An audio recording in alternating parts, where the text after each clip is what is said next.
everybody, it's me, GhostCritic, and it's Wednesday, of course, so it's time to pick up some new comic books. And although you know me, I love my comics, I'm very passionate about them. I wish I could get so many more than I already do, but there's sometimes I just wish I had a quiet week, that there wasn't as much to read and it wasn't so expensive. I had to ask my comic book guy, because there was a new #1 out this week that I wanted but didn't really have the cash to hand, so I've asked him to put it in my folder and I'll pick it up next week. Hopefully next week's a quiet week.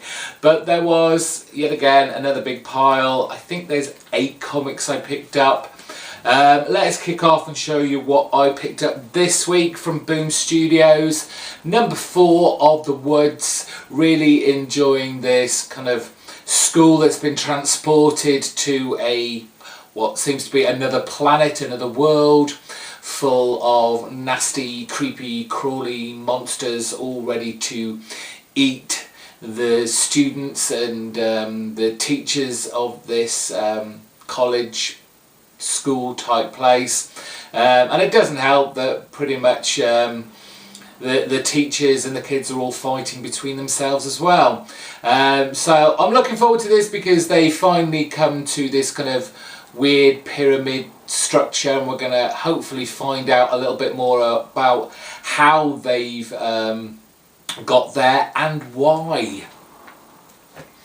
Swamp Thing issue 34, and it's part 2 of this kind of 2-issue storyline where the Wolf and Lady Weeds are basically trying to take down Swamp Thing.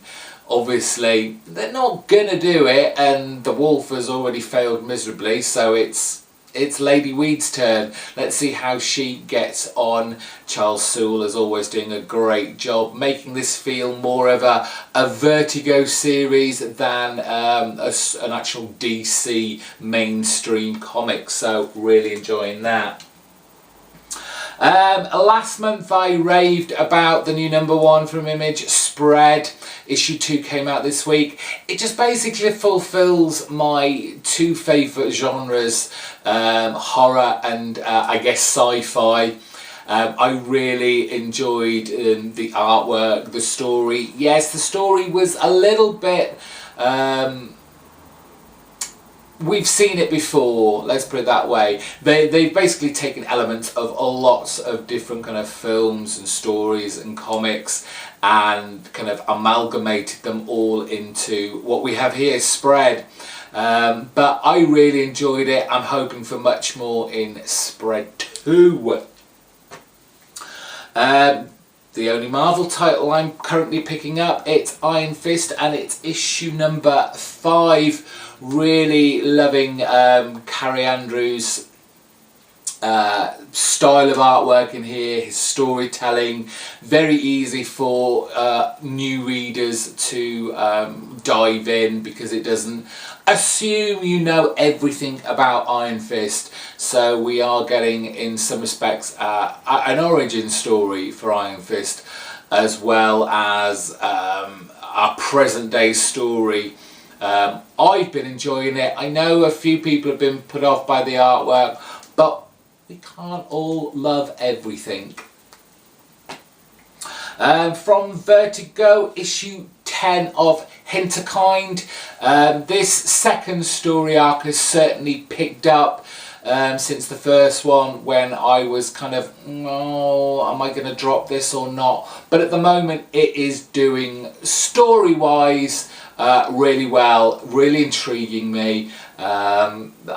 Fortunately the art is a bit strange, it's a bit weird, it's distracting at times, but I'm willing to kind of let that go at the moment because the story has picked up so much.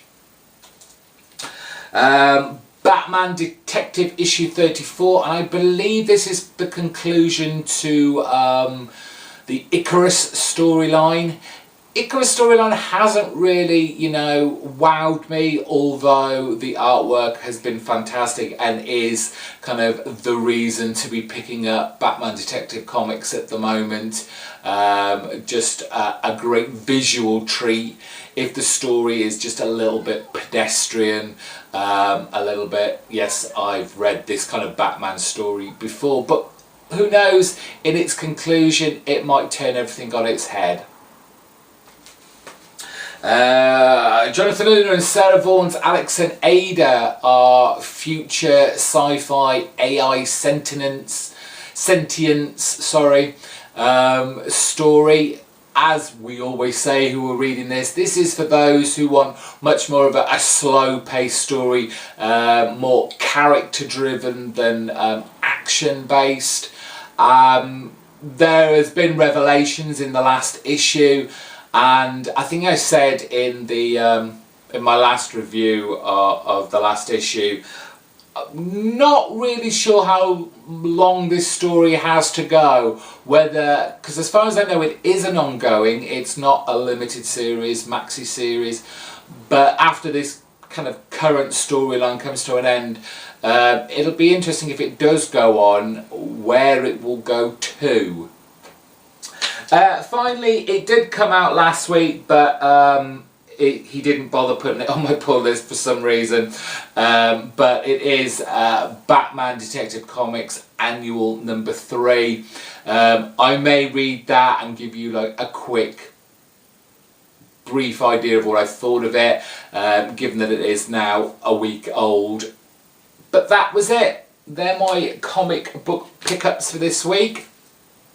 If you haven't seen Monday's Question of the Week video, go check that out. I'll put a link to it in the description bar below, asking you questions about your movie habits, and also giving you the opportunity to post questions to me. I answered a slew of questions from my subscribers and viewers, and I really enjoyed doing that, and thank you to them. Already got quite a lot of questions to answer for next week, but the more the merrier. If you're new here and you like my videos, hit the subscribe button.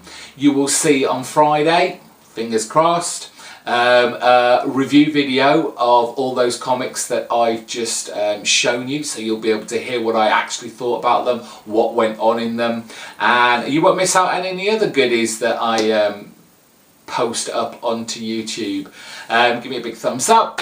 Let me know in the comments section below what you lot picked up, what are the issue 1s that came out, or Marvel titles that you think I should be picking up perhaps, given that I'm now only collecting 1 title. So till Friday, thanks for watching, and I'll see you soon. Bye bye.